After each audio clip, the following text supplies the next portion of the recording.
अब अगले पैनल की ओर बढ़ने की बारी है और अगले पैनल को बुलाऊं उससे पहले मैं बुलाना चाहूंगी मेरे सहयोगी रसिका पांडे को। खास पैनल और सेशन को आगे बढ़ाएंगे रसिका और डॉक्टर अदिति गोवित्रकर। और अगले जो पैनल है हमारे उनको इंट्रोड्यूस करूं, डॉक्टर अंकुर गुप्ता, एमडी सद्भावना हॉस्पिटल नया रायपुर।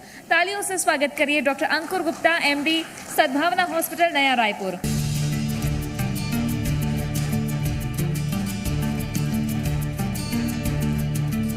सद्भावना हॉस्पिटल नवा रायपुर का पहला सर्जिकल स्पेशलिटी अस्पताल है। इस अस्पताल ने बेहद कम वक्त में चिकित्सा क्षेत्र में खुद को एक भरोसेमंद संस्थान के तौर पर स्थापित किया है। डॉक्टर अंकुर गुप्ता और doctor Jyotsna Gandhi Gupta medical field में अनुभवी और विश्वसनीय चिकित्सक के तौर पर पहचाने जाते हैं। डॉक्टर गुप्ता दंपति दिल्ली एम्स जैसे देश के बड़े अस्पताल में अपनी सेवाएं दे चुके हैं। साल 2021 में इन्होंने नवा रायपुर के सेक्टर 30 में एक बेहद स्किल्ड टीम के साथ सद्भावना अस्पताल की नींव रखी। जोड़ प्रत्यारोपण, ऑर्थोस्कोपी, स्त्री रोग और बांझपन का सफल और सुलभ उपचार इस अस्पताल की बड़ी विशेषता है। यही वजह है कि यहाँ प्रदेश के अलावा बिहार, ओडिशा, पश्चिम बंगाल, मध्य प्रदेश और गुजरात से भी मरीज पहुँचते हैं। बीते 2 साल में यहाँ 500 से अधिक जोड़ प्रत्यारोपण नई विकसित पीपीटी टेक्नोलॉजी से किए गए। इसके अलावा 250 से अधिक ऑल इनसाइड ACL सर्जरी, 300 से ज्यादा डिलीवरी और 200 से ज्यादा सफल लेप्रोस्कोपी सर्जरी भी की गई है। Doctor Abhishek Tripathi, senior consultant orthopaedic department Urmila hospital Raipur. इसके साथ ही हमारे साथ जुड़ने जा रहे हैं डॉक्टर प्रशांत कसेर, एमडी करुणाश्री कैंसर हॉस्पिटल। तो ये डॉक्टर्स का पैनल है जो बताएंगे कि कैंसर जैसी घातक बीमारी से कैसे क्योर पाया जा सकता है। इसके अलावा नया रायपुर में भी एक अस्पताल जो नई जिंदगियां दे रहा है, साथ ही इनोवेशन के साथ हॉस्पिटल्स आगे बढ़ रहे हैं। साथ ही हमारे साथ में उर्मिला हॉस्पिटल से भी डॉक्टर अभिषेक त्रिपाठी जुड़ गए हैं। और अब over to you Rasika. Thank you Tripti.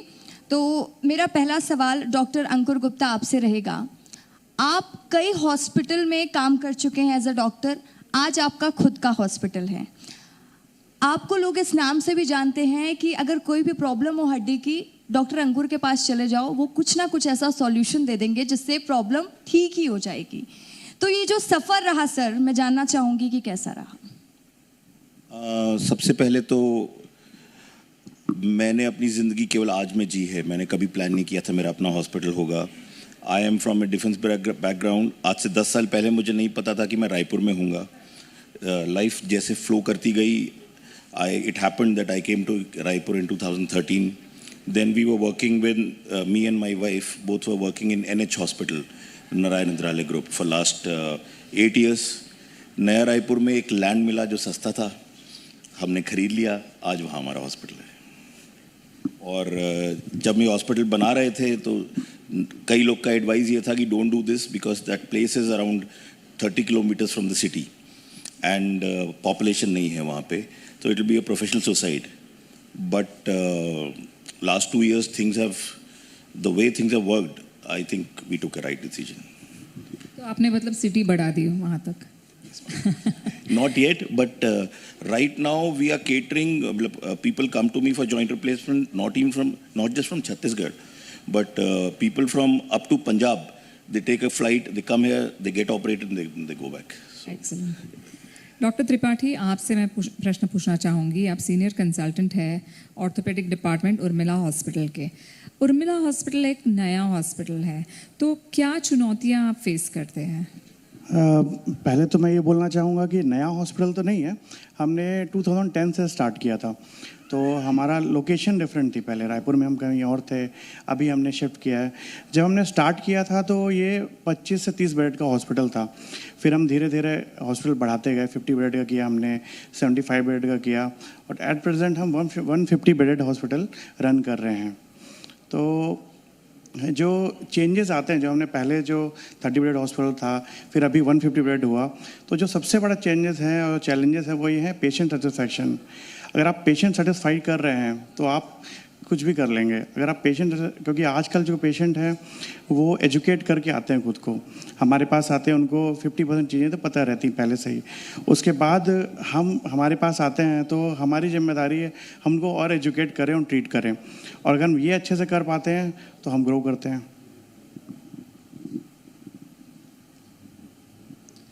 Doctor प्रशांत, अगला सवाल आपसे रहेगा। डॉक्टर प्रशांत मेडिकल डायरेक्टर हैं करुणाश्री कैंसर हॉस्पिटल के। कैंसर एक ऐसी बीमारी है जो पहले कहा जाता था कि इसका इलाज ही मुमकिन नहीं है, लेकिन आज टेक्नोलॉजी इतनी हाई हो चुकी है कि इलाज मुमकिन है। तो आपका अस्पताल इसमें किस तरीके से काम कर रहा है, ये जानना चाहूँगी। कैंसर एक समय में लाइलाज बीमारी थी, क्योंकि लोगों को सही समय में डायग्नोसिस नहीं मिलता था और सही समय में इलाज नहीं मिलता था। आज भी कई सारे ऐसे मरीज हैं जो सही समय में हॉस्पिटल नहीं पहुंच पाते, या गवर्नमेंट हॉस्पिटल में इतनी लंबी लाइनें हैं कि वो इन्वेस्टिगेशन कराते कराते ही उनको महीनों निकल जाते हैं और पहले स्टेज की बीमारी 4th स्टेज में पहुंच जाती है। तो मैंने 2020 में कैंसर हॉस्पिटल की शुरुआत की और बहुत ही कम समय में, ये 2.5 साल में ही हमने बहुत लोगों की मदद की। और हमने आयुष्मान योजना के तहत हमने फ्री कीमोथेरेपी, निःशुल्क कीमोथेरेपी, रेडिएशन सर्जरी की सुविधा की, जिससे कि बहुत सारे लोग जो कि पहले अफोर्ड नहीं कर सकते थे, जो कि सर्जरी के कॉस्ट बहुत हाई रहते थे, तो वो सुविधाएं उनको मिली और बहुत सारे लोग इससे ठीक हो गए। हम लगभग आज के डेट में इन बहुत ही कम ड्यूरेशन में हमने लगभग 5,000 से ऊपर कैंसर पेशेंट को ट्रीट किया है, 10,000 से ज़्यादा कीमोथेरेपी कर चुके हैं और ये सिलसिला जारी है। That's excellent. डॉक्टर अंकुर, आपसे पूछना चाहूँगी कि नी रिप्लेसमेंट ये क्या है और इसे किसको करना चाहिए, और what is the age, what is the right age for this? With age हम सब बूढ़े होते हैं, बॉडी के पार्ट्स भी अलग अलग तरह से एज करते हैं। So osteoarthritis is basically an advance ageing of the knee before time, right? Like the patient is 50 लेकिन उनके घुटने 100 साल के हो गए हैं, घुटने घिस गए हैं बेसिकली। तो घुटने में एक कार्टिलेज होता है जो बोन को बोन से टच नहीं होने देता है। जब ये कार्टिलेज खत्म हो जाता है तो हम कहते हैं कि घुटने बूढ़े हो गए हैं या ऑस्टियोआर्थराइटिस हो गया है। At this stage we advise them a surgery जिसमें हम कार्टिलेज को निकाल कर उसको एक नए कार्टिलेज से रिप्लेस कर देते हैं। अगर इसको मैं सिंपल शब्द में बताऊं कि ये कैटरैक्ट सर्जरी जैसा है। कैटरैक्ट सर्जरी में केवल एक लेंस निकाल के नया लेंस डाल देते हैं, यहाँ पर एक नई कोटिंग बना देते हैं जो मेटल की होती है, पुरानी कोटिंग निकाल के। एंड जहाँ तक एज की बात करें, their age is just a number. We have patient जो 36 साल के थे, लेडी नहीं चल पा रही थी, उनके नी रिप्लेस किए। और अभी लास्ट वीक हमने एक लेडी ऑपरेट करी, her age was around 90 years. So age is no bar if the patient is fit, motivated. मैं केवल एक ही सवाल पूछता हूँ अपने पेशेंट से कि आप अपनी आने वाली ज़िंदगी से क्या उम्मीद रखते हैं। अगर आप कहती हो मेरे 4 बच्चे हैं, वो मेरा करेंगे, आप बिस्तर पर बैठे हुए ज़िंदगी बिताना चाहते हो, तो आपको नी रिप्लेसमेंट की ज़रूरत नहीं है। आप बोलते हो कि मैं 4 बेटे का काम करूँगी इस उम्र में भी, तो then you should go for a knee replacement. और आप जब तक जिंदा रहो, आप 4 लोग का काम करो, बनस्पत 4 लोगों से काम कराने का। So the main thing is if your life, अगर आप अपनी लाइफ की एक्टिविटीज ऑफ डेली लिविंग की लाइफ नहीं निभा पा रहे हैं, रोज आप दर्द से परेशान हैं और जो आप करना चाह रहे हैं वो नहीं कर पा रहे हैं घुटनों की वजह से, तो उनको रिप्लेस कराना बेहतर है। बिल्कुल। डॉक्टर अभिषेक, अगला सवाल आपसे रहेगा। देखिए, आज का जो कार्यक्रम है उसका नाम है राइज छत्तीसगढ़। आज हम विकास की बात कर रहे हैं, उभरते हुए छत्तीसगढ़ की बात कर रहे हैं। तो देखिए, जब विकास की बात होती है तो स्वास्थ्य सबसे पहले आता है, स्वास्थ्य पर सबका फोकस होता है। तो आप छत्तीसगढ़ में स्वास्थ्य व्यवस्था किस तरीके से बेहतर है, इसको आप किस तरीके से देखते हैं, और आगे छत्तीसगढ़ में स्वास्थ्य सुविधाएं और बेहतर कैसे की जा सकती है, इस पर आपकी क्या राय है? देखिए, छत्तीसगढ़ में अभी संभावनाएं बहुत ज़्यादा हैं। अभी हम ग्रोइंग स्टेज में हैं, हम डेवलप्ड नहीं हैं, डेवलपिंग स्टेज में हैं। तो बहुत सारी ऐसी चीज़ें हैं हम ला के अपने रायपुर को मेट्रो सिटी से कंपैरिजन में खड़ा कर सकते हैं। फॉर एग्जांपल अभी रोबोटिक सर्जरी हमारे शहर में शुरू हो गई है। हम अपने हॉस्पिटल में robotic surgery, orthopaedic surgery robotics में प्लान कर रहे हैं। तो ऐसे बहुत सारे हॉस्पिटल भी हैं रायपुर में जो और ज़्यादा स्टैंडर्ड बढ़ा रहे हैं रायपुर का। तो पेशेंट को जो वर्ल्ड क्लास फैसिलिटी है हम रायपुर में प्रोवाइड करा के और अच्छा कर सकते हैं।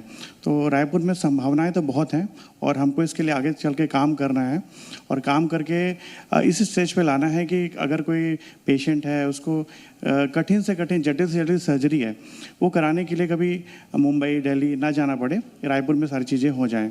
तो संभावनाएँ तो बहुत ज़्यादा हैं। Thank you. डॉक्टर प्रशांत, आप और आपकी वाइफ, आपकी बीवी, दोनों ही कैंसर के पेशेंट्स का इलाज करते हैं, तो इस जर्नी के बारे में हमें कुछ बताइए। आई मस्ट से कि I am a very lucky to have oncologist wife is here, Dr. Neelam. She's with me throughout the journey. And जब मैंने सोचा कि क्योंकि मैं पहले गवर्नमेंट हॉस्पिटल में था तो वहाँ कैंसर ट्रीटमेंट करने में बहुत सारे रिस्ट्रिक्शंस आते थे। You don't have satisfaction of treating in a very good way. तो मैंने डिसाइड किया कि मैं एक सेंटर ओपन करूँगा और इसमें डॉक्टर नीलम साथ थी और उसने एक अच्छा प्राइवेट जॉब्स छोड़ के फिर वो हमने दोनों ने फिर शुरुआत की। और ये भगवान का लक बोलिए कि अभी तक हमने बहुत लोगों को ट्रीट किया है। कई पेशेंट हमारे पास ऐसे आते हैं जो जिनके पास उनके जर्नी के जाने आने के पैसे नहीं रहते, फिर भी हम उनका इलाज करते हैं, उनका रहने की व्यवस्था करते हैं और बदले में वो हमें दुआएं दे के जाते हैं। तो इट्स फील गुड। तो ये बात बिल्कुल सच है। कहते हैं कि हर एक सक्सेसफुल आदमी के पीछे औरत का हाथ होता है। तो आज कहानी जो वो बयां कर रहे हैं उसमें भी ये बात साफ समझ में आ रही है कि उनका एक स्ट्रॉन्ग सपोर्ट रहा है आपको। डॉक्टर अंकुर, आई थिंक यहाँ पे पीछे नहीं है, ये साथ साथ चल रहे हैं। हाँ, they are like wheels of a cart. Doctor Ankur, अगला सवाल आपसे रहेगा। नी रिप्लेसमेंट की हम बात कर रहे थे सर। नी रिप्लेसमेंट जो लोग कराते हैं क्या वो नॉर्मल लाइफ जी पाते हैं या उनको कोई प्रिकॉशन रखने की खास ज़रूरत होती है? लोग मुझसे आके पूछते हैं कि हम नी रिप्लेसमेंट तो करा लेंगे लेकिन क्या मेरी माँ पहले जैसे चलेगी और क्या उसकी लाइफ होगी उसके बाद। तो मैं उनको कहता हूँ आप ओपीडी में बैठिए, आपके पास एक लेडी आके बैठेंगी, खड़ी होके चली जाएंगी, आप रियलाइज़ भी नहीं कर पाएंगे कि औरत पहले व्हील चेयर पर थी।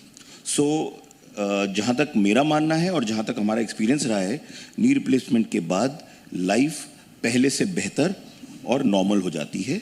केवल एक दो रिस्ट्रिक्शन होते हैं कि आपको you have to prevent falls, गिरना नहीं है, समझदारी से ज़िंदगी जीनी है और रेगुलर एक्सरसाइज करनी है।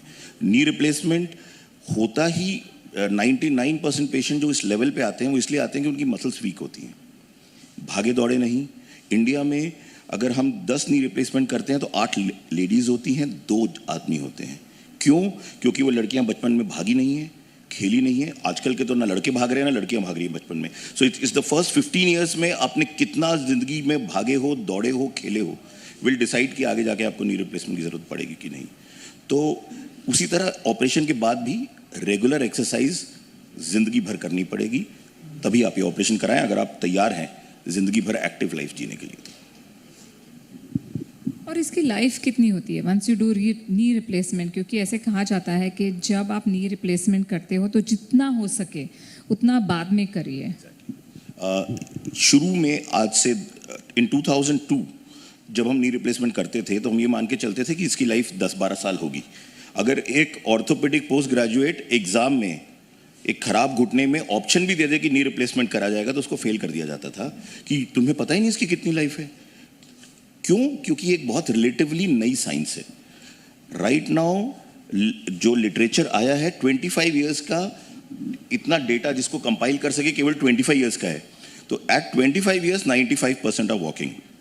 उसके आगे का डेटा कंपाइल होगा, ये जवाब मैं आपको 15 साल बाद दे पाऊंगा कि उसके आगे कितनी लाइफ है, but 25 years is definite life of a knee replacement. So पहले हम 70 के ऊपर करते थे, बट अगर कोई लेडी आई है who is 35 and she can't walk, मैं उसको ये नहीं बोल सकता कि मैडम आप ना 15 साल और वेट करिए, जब आप 15 साल बाद यू विल बी 50 तब मैं आपकी सर्जरी करूंगा। मैं उनको बताता हूं कि we will operate you at this age, but make sure पैसे जमा करके रखना, 30 साल बाद फिर से कराने की जरूरत पड़ सकती है, बट 30 साल तो अच्छी जिंदगी जियो, बाकी बाद में सोचेंगे। डेफिनेटली। डॉक्टर त्रिपाठी, आप बताइए, आपकी जो जर्नी रही है उसमें एक बहुत कठिन और बहुत इंटरेस्टिंग ऐसा केस कौन सा रहा है?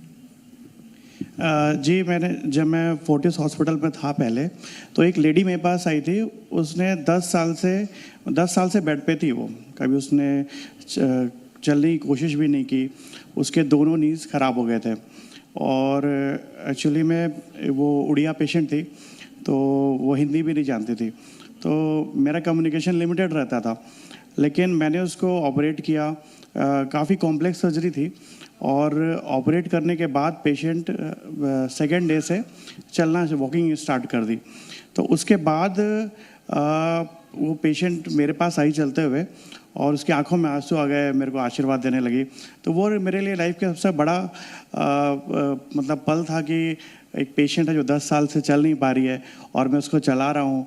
और फिर वो बहुत खुश हुई मेरे से, और वो बार बार मेरे पास आती है और मेरे को आशीर्वाद दे के आती है। तो ये पेशेंट सेटिस्फैक्शन बहुत बड़ी चीज़ है, मेरे लिए भी और पेशेंट के लिए भी।